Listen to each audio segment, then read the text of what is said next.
Oh my God. So ito siya, ipon-ipon din. Wow, ang ganda. Ayan oh. Magandang buhay. Welcome to Ram Dalisay Vlog. In this video, ipapakita ko sa inyo yung bago kong biniling halaman. Ayan, mga Scindapsus pictus, endemic in Palawan. So ito yung mga rare varieties ng Scindapsus pictus. So marami pa palang mga plants na hindi pa rin bibigyan ng mga pangalan. No? So isa to sa mga collection ko na wala pa talaga silang tamang ID. Ayan, so ito po ay tanging sa Pilipinas lamang makikita. Kaya samahan nyo akong buksan at iripat na rin ang ating mga bagong halaman. So napag-alaman ko na marami pa palang mga Scindapsus pictus na halos hindi pa rin nabibigyan ng mga ID. Kaya naman ito yung wala ako na mga plants na binili ko talaga para ayan, meron akong collection. Syempre dahil galing siya sa Palawan, kailangan niya ng certificate from DENR. I think ito yon. Oh, so ito yon. Bago tanggapin ng JRS kasi hindi sila pa pwede i-ship pag walang certificate. And then, ire-repat na rin natin ito. Kaya nag-prepare na rin ako ng mga gamit para sa repotting. Okay, so ito yung ginagawa kong technique para sa mga photos ko. Lalo na sa mga hindi ko pa kabisadong photos, no? So, mas gusto ko na ito yung gamitin natin. Itong potting mix na to. Okay, papakita ko siya mamaya. So, ang gawin muna po natin ay buksan muna natin yung ating bagong biniling mga halaman.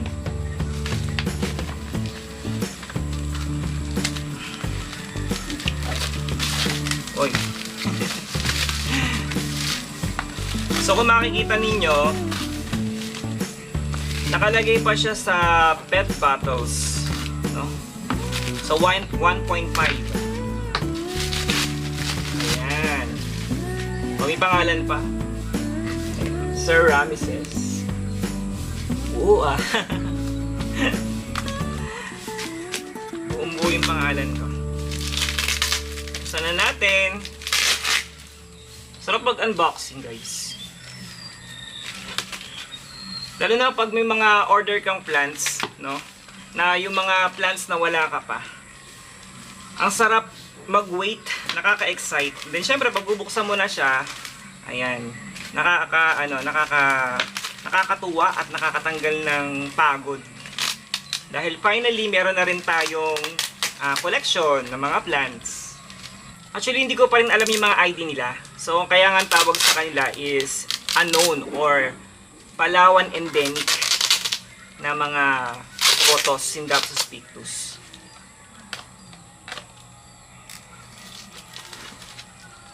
So, pangkaraniwan lang siyang makikita sa Palawan.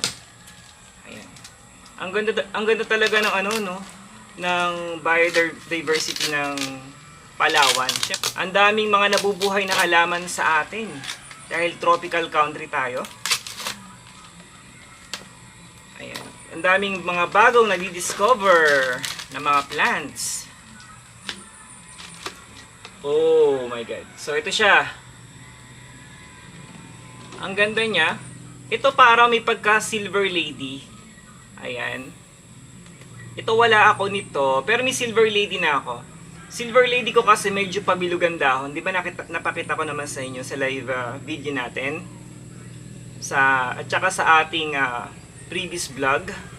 Ayan. So ito naman, para siyang silver lady na pahaba yung kanyang dahon. Ayan, nakikita nyo ba? So dalawang puno ito. Ito namang isa, ito meron na ako nito jade satin. Ayan. So ito yung makikita sa Palawan. Okay, jade satin. So kulay green lang siya na walang variegation. Okay? So ito, another variety. Wow! Ang ganda. Ito meron, okay. Wow, ang ganda oh. So may ganito pa siya.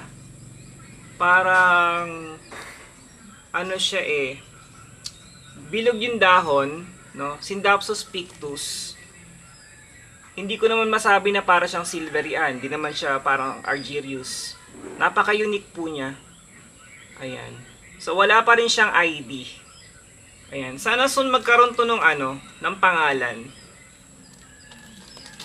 Diba? Pag na-discover. So, I think tatlong varieties. Yung isa ulit na parang silver lady. Ito. Then next yung parang ito siya. Parang silver satin pero hindi eh. Ayan, iba rin siya guys. Wala pa ako ng mga to. Ayan. I hope nakikita niyo ng mabuti. Mamaya bibidyohan ko sila para mas makita ninyo. Ha? The next natin, masarap mag-collect ng plants, lalo na kung magpo-propagate ka. Magpaparami ka ng plants. Yung iba ko mga plants na na-propagate, nabenta ko na rin. Tapos, yung pinagbentahan, pinambili ko ng gusto kong plants. Yung mga plants na wala ako. Paunti-unti, nakakaipon-ipon din. Wow, ang ganda. Ayan oh. Actually, hindi ko pa siya nakikita. Kayo pa lang unang nakakita. Dito saan ko pa lang. Kasi likod yung nakita ko eh. Nice. Ang ganda. So, iba pa rin yung kaniyang variegation. Iba pa rin yung kanyang pattern ng leaves niya. Okay. Pati yung kaniyang yung mga spot niya, wala siyang pattern. So, ang ganda. Another rare variety na wala pa rin ako. Ayan. So, dalawang variety to. Yung isa medyo tuldok-tuldok lang pero mahaba ang dahon. Ang ganda po. Grabe, talaga mga buhay na. Uy! Ito may pagka parang platinum siya. Ayan. May pagka-platinum yung gilid niya or parang silver. Ito wala pa rin ako nito. Ayan, 100% wala ako nito. Ayan, ang ganda niya. Ayan. So, ready natin yung pot na gagamitin natin. I think any pot pa pwede kayong gumamit. So, napili ko itong pot na to. Ayan. So, okay naman ang drainage niya, no?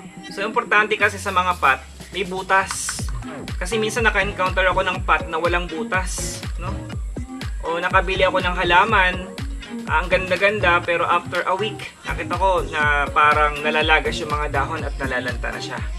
Yung pala, walang butas yung ilalim. So, importante, may butas po yung ilalim ng pot natin. Kung gusto nyo dagdagan to, pwede kayo magdagdag pa ng mga butas, no? Pero sa akin, okay na to. Para kahit papano, hindi masyadong mawawala yung moisture sa loob. If ever na nakalimutan ko magdilig, hindi masyadong madedrain yung ating lupa. So, ang gagamitin natin, ito, pumice stone o pinagsalandrahan ng buhangin. Ayan. So, dito lang yan sa bahay namin kasi may pinapagawa ko dito sa bahay. So, dito lang yan ang galing. And then, coco peat. Ayan. Ito yung yung mga mugmog, no? So, makakabili kayo nito sa market. Yan, mura lang din yan. I think nasa 50 pesos din yung ganito. Or 100. Depende po sa bibilhan ninyo. Okay? So, gusto ko mag-concentrate muna sa coco peat and pumice stone. So, yung dalawa lang muna yan. Okay?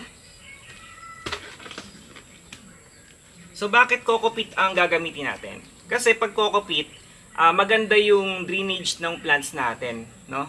And then, mas maganda magpaugat dito sa coco peat. Hindi ka magbubulakan ng ugat, no? So, naliles niya yung fungus and bacteria. Ayan, kaya gustong-gusto ko tong gamitin para sa aking mga plants. Lalo na yung mga halaman na potos. And then, ito yung gagamitin natin, dalawa lang. Okay? Number 1, pumice stone. And number 2, itong coco peat. Ayan. Ayan, pumice and then coco peat. Okay. Unahin muna natin to. And then, puro coco peat na. Magandang gumamit ng coco peat, guys. maiwasan natin yung pagka-root rot. Kasi kaya niyang i-lessen yung bacteria and fungus na po pwedeng kumain ng halaman natin. Ayan. Kaya maganda to. Kung wala naman kayong coco peat, pwede yung coco cubes. Ang gawin nyo na lang po, himayin nyo para maging medyo pino sila.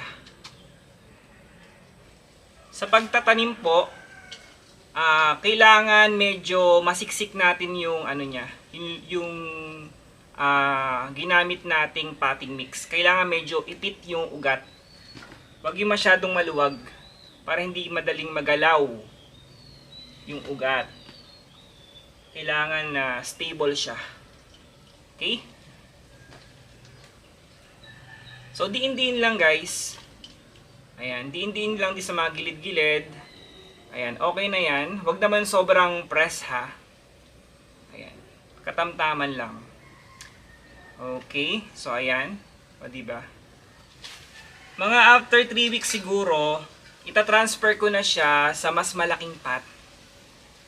I-train ko muna sila dito. Gusto ko muna sila makapag-adjust sa ano ko, sa location ko.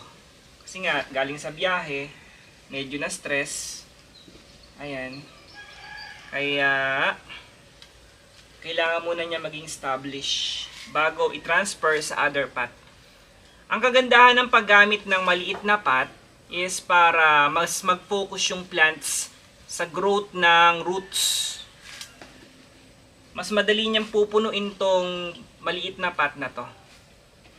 So pag nangyari yon, mas makakasigurado tayo na mas makakabuhay tayo ng mga halaman natin. Okay? So ito yung technique ko no, sa mga plants ko. Ayan. Kaya happy ako na ma-share ko sa inyo para makapagpalaki rin kayo ng mga plants. Ito yung favorite ko. So, bago lang siya, yung mga gantong cuttings, ayan, mas okay sa kanila, gamitan talaga ng, ng coco peat. Mas madali siya mag-uugat sa coco peat. Tsaka, yun nga, sabi ko nga, mas less yung bacterial and fungal infection sa mga plants natin. Ang ganda ng plant na to. Okay. And then ito palang mga pet bottles na to, magagamit din natin ha. Kaya tatabi ko to. Gagamitin ko sa pagpo-propagate ng Manjula. Papakita ko sa inyo kung bakit kailangan natin ito sa mga next video natin. Oh, ang ganda. Wow. I think magkaiba rin sila, no? Ng variety. Okay.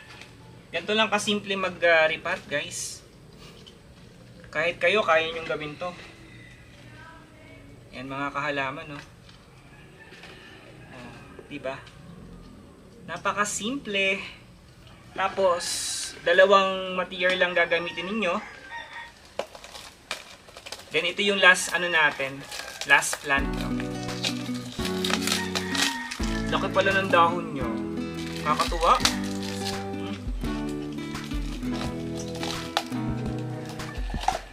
Ayan, ang laki na niya. Oh, ito pwede na itong pakapitin sa pool eh. Pero, ko muna, observe ko muna sila kahit mga 2 weeks. Ayan, establish muna natin yung ugat dito sa atin. Kasi nga, uprooted siya. Kaya kailangan po ay ma-establish muna ulit natin. At makapag-adjust sa kung saan man tayo naroon sa location natin. O, yan ang ganda na ng ugat dito. Ayan. Maganda naman ang ugat. Okay. Mahaba. Very good. So, wala na tayong pot. Hanap na tayo ng pwedeng paglagyan. Wait lang, hanap lang ako. Ayan.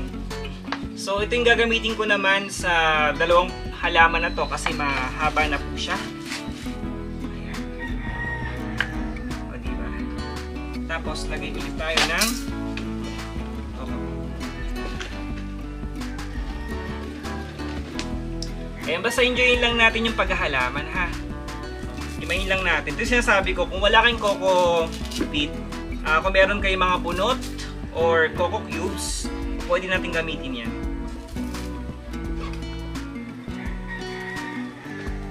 Ito lagay lang natin sa ilalim na bahagi. Sa bottom part ng ating pot. And then, lagay natin to. Tapos, punuin lang natin ito. Ibabaw.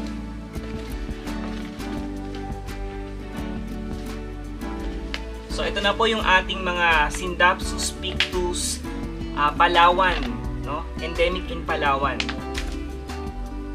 Ayan, ito na yung mga bagong collections na papalakihin ko at paparamihin. Ayan. So, I hope nagustuhan nyo po yung ating mga video at yung video na to. And sana po marami kayong natutunan about sa pagre-repot ng mga plants and sa pagpaparami ng mga halaman natin. Marami pa po akong ituturo at ipapakita sa inyo yan. Ako po si Ram, ang inyong kahalaman. Maraming salamat po.